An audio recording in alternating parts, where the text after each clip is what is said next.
morning, everyone. Welcome back to another video. Just finished weighing these market lambs. Just gonna load them up and take them to the auction mart here. And this is, I'm still trying to learn a new market after closing down my last one. So we'll see how these guys do. But being, the supply and demand drives the market. There's not a whole lot of supply of these size of lambs right now. So hopefully it'll work out in my favor. And these lambs are the ewe lambs off of the first time mamas. So they always take a little bit longer. One, because they're off a first time mum.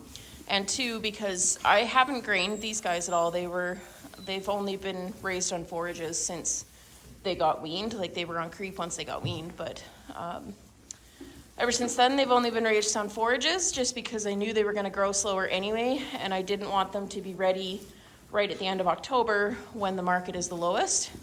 So just kind of let them grow naturally. And when I was tagging them, I put my hands on a couple of their backs and did a body score check, and they're really fleshy. So yeah, so I'm just going to get them loaded up here.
Contrary to what people believe, this is a very sad day for farmers when you have to ship animals that you've raised. And some of these girls were bottle babies, and whether they get sold to a pet home or something else, it's still a very sad day. But that went really well. One thing with sheep is, I'm sure most of my viewers know this, is once one goes somewhere, the rest will go. So normally if you get one of those slightly friendly ones up there and throw a touch of hay, they'll jump right in. But working with any animal, period, but horses and sheep in particular, if you act like you have 5 minutes, it'll take you all day. If you act like you have all day, it'll take you 5 minutes. Wish I could have pulled the camera out about 5 minutes ago. It was even prettier, but what a beautiful sunrise. So my yard is just sheer ice, and I even tried with the tooth bucket to make grooves in the ice so that this wouldn't be such an ordeal, but all the way down to the barn is just sheer ice. So I loaded them and then pulled the trailer up with the skid steer, then just spread some gravel here. I'll get the truck hooked up, and then hopefully I'll have enough traction. Once I get moving, it's fine. It's so icy.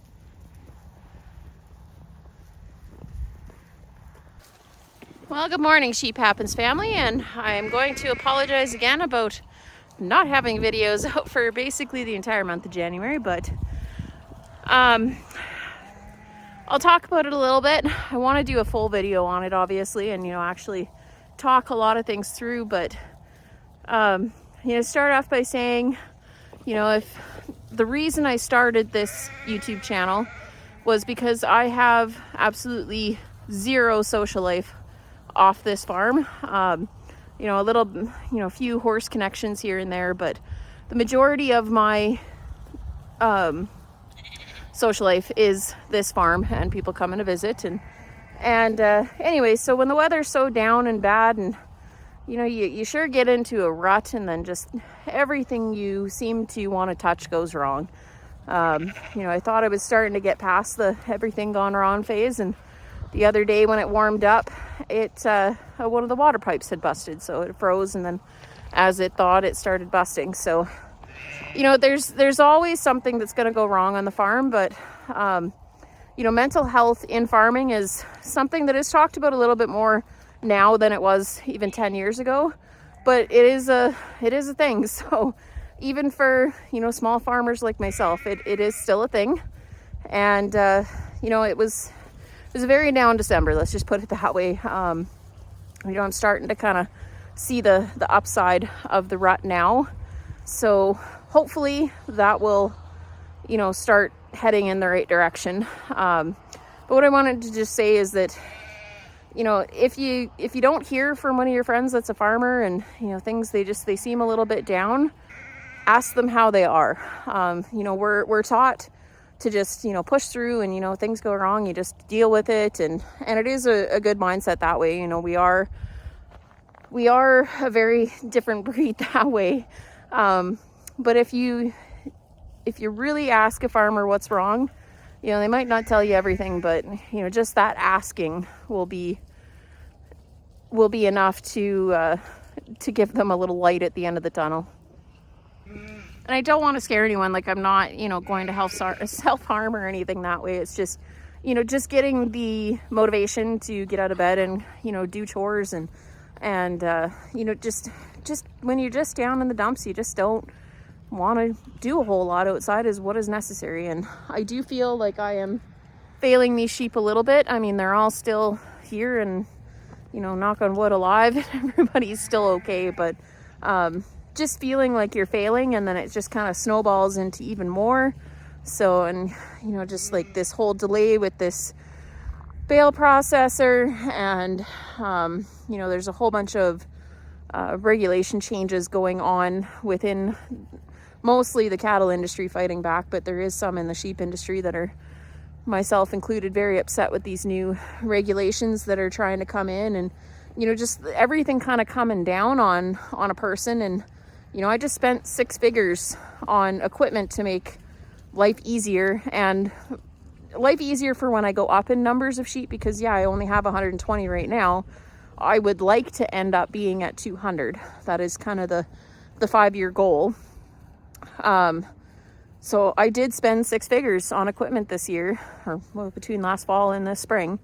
And for one of the pieces of equipment to not be here, the other one to be, you know, having a few little gremlins here and there, it weighs heavy on a person. And yeah, so I know there's people with a lot bigger problems out there, and you know, a lot of, you know, kids that have cancer, and just all sorts of negative things in this world. And you know, you open up a social media app and that's all it is, so of course it's gonna weigh on a person. So I do apologize about not having videos out. I'm on the right side of the down, so hopefully this'll help is actually getting this video edited and out. I've recorded this about 4 times, and you know, every single time I just can't bring myself to actually post it or edit it and then post it. So anyway, that's my little rant. Let's update you on the farm. So last night was really, really cold. We had a couple of weeks of, you know, fairly decent weather, you know, above seasonal, created a lot of ice in the yard, made it very dangerous, and I fell a whole bunch of times, even with my fancy dancy boot chains on. But these guys all got moved outside, I guess it's coming up 2 or 2.5 weeks ago. And, you know, they're doing real well. You can see quite a few of them are growing. Now, there are a couple of smaller ones out here. They are still growing. They're, you know, I wish this camera would show actually how big they are for, you know, month-old lambs. I think there's one of the smaller ones there. Just run into Mummy. But they are growing. They've kind of had a bit of a a kick in the pants the last couple of nights because it's been really, really cold. But thankfully they're smart and they know to get into the sheds. Now this is pea straw here, but I have a core of a barley bale there that I put in the other day that I've been forking into the sheds and then, you know, out to their little bedding area here. And they are handling the cold. They're quite cute when they get up on the top of the pile, but they're a little bit unsure through this middle part here. So you can see on this hard snowbank, they go crazy there. And then on the dirt portion on that side, they quite like playing up there. And then obviously my little clay pile that never got spread, they love the top of the clay pile. But they're eating really well, the hay and silage anyway. I'm still in a bit of an argument. There's 30 some odd lambs, or there might even be 40 some odd lambs out here. And I am in an absolute argument with all these little cuties because they're having a hard time getting on their creep grain. And there's still quite a few, no, get out of the way then. Quite a few that have tails. And I have found that once they lose their tails is when they really start getting on the creep. But these ones are not, and I don't know why I'm having such an argument with them. I've even tried molasses in their feed, you know, barley, the pellets, alfalfa pellets, soybean meal, oats. I did try some peas. Like they're having a hard time getting on the creep. So hopefully we get a couple more cold days here, and hopefully, you know, after that cold snap, I can really focus on getting them into this pen here and actually getting on the creep. And creep is really important to them, so they will eventually grow a rumen on being like just forage fed. But what the grain does is it will increase how quickly it'll happen. So you want rumen development. This little one just wants to keep jumping on me.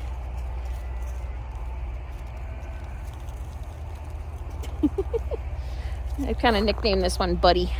His mother had a boy and a girl last year, and one was really friendly, and that was the boy. And then, you know, once the girl realized that, you know, you get scratches when you come up, she's really friendly, and she's actually number 157 over in the replacement pen.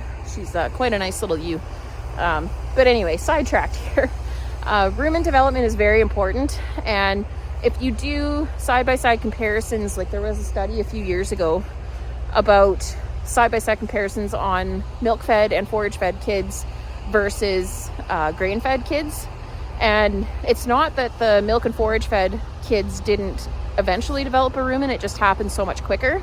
So what happens when you develop that rumen quicker is they'll be able to utilize their feed a lot better. So that's why I like to get them on creep, is just so that they can, you know, utilize what they're actually eating and use it to turn to growth. So the grain is quite important, as much as this is a big argument in any industry, whether it be cattle, sheep, horses, you know, any of them. It is a big argument. My stance on it is, you know, if I can develop that rumen quicker and get them growing quicker, I can turn them around, and you know, then I'm not always going to be losing money farming. If I can turn them around quicker, then I, you know, might have a chance of making a penny or two here and there. So yeah, that's the update on these little critters. And yeah, I'll go show you the rest of the pens and the back of the group barn / shop. So here are the replacements, and there are a couple of really nice ones in here. I mean, there's a lot of nice ones, but there's a few that are still a little bit smaller.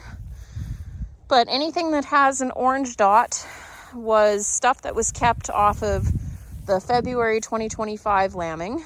Now there are, hello Jorge, there are, like that one drinking right now, she would have been from October 2024, so she's, you know, quite a bit older. And then like this one would have been from December 2024 or early January 2025. But even these February born ones that are all here, they will still be around that 15-month mark when they go to lamb in end of April, early May. they'll be pretty darn close. They'll be 14.5 months, and then some of them will be 15 months. So that's what I usually aim for, is to have them, you know, around that 14 to 18 month when they go to lamb. Now I'm thinking this one might be getting covered just because this ram is hanging out next to her. But anyway, these girls are looking real good in my mind. And of course, Jorge, oh cutie, you need your feet down, buddy. But yeah, I'm quite happy with how this group has turned out. I wish the camera would do them justice. And you can see the size difference between those two. This group I'm really impressed with. This is one of my favorite ones here. And you know, from a purebred, from a twin, and she's just, you know, she's bigger than some of these older ewes that are in here. Like that girl against the back wall there with the 20 tag there. She's one of the older ones. And some of these ewe lambs are bigger than her. So positive, we're going in the right direction. Helicopter. Yeah, this is Flopsy, another one of those older ewes, and you know, even the February one right beside her is not that much smaller than her. So the growth rate has been impressive in these guys. I've been pretty happy with it. Are you trying to sneak up? And so far this feed alley seems to be working for any of the ones that have like these original bunks. So far it's working for that, like this side of this alley, and then that side over, like that alley over there. They appear to be working. I'm having some issues with the head lockers, so I'll take you over there and show you that. I did clean out the manure on the back side of this, but you can see some of these mamas have got bald patches where the feeder has been rubbing them. So not overly impressed with that. And I think it's mostly just the taller ones that are having this issue. And I think when the manure got so built up on that side, one, they were rubbing on the top, but then they were able to push a little bit because they were up taller and this isn't braced. They could push over to get to more better feed, we'll call it, instead of actually cleaning up these entrails that they don't really like. So I don't like that portion of it. So there's that for the one reason. And two, there are a couple that are going through these bunk line feeders. So I haven't made the full decision whether I'm going to sell these head lockers or not, but I'll worry about, you know, that in the springtime. But I just wanted to get through until these guys go to the barn and, you know, get that bale and roller here and get a little bit, you know, more of life figured out before I make a decision whether I'm selling these or not. But the other thing...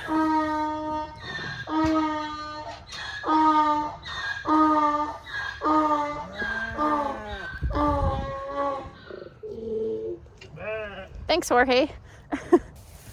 Anyway, so that's the update on these outside sheep here. They're happy they got their hay moved closer. These guys got a feed, and I'll top them up again before tonight, before it gets cold. So that's them. We'll show you the ones in the group barn.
But yeah, thanks for watching. And like I was saying earlier in the video, if you have a friend that's a farmer and you feel like they're having, you know, a couple of bad days, or, you know, a few things that's gone wrong, just make sure you give them a call and say, hey, what's up? I remember a couple years ago when the UK was, mainly Scotland, was having, well, and Ireland, all through the UK, was having major rain issues in their, during their April lambing season. There was a lot of, you know, down sheep farmers. So I know a few lost their lives, but like I said, don't gotta worry about that with me. It's just, yeah, feeling pretty down, but I'm on the right side of it.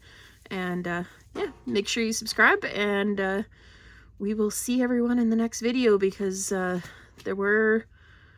the 22nd of January today, and we are due for lambs February 8th. So we're two and a bit weeks away from lambs. So we're looking forward to round 2. But anyway, thanks for watching. Bye.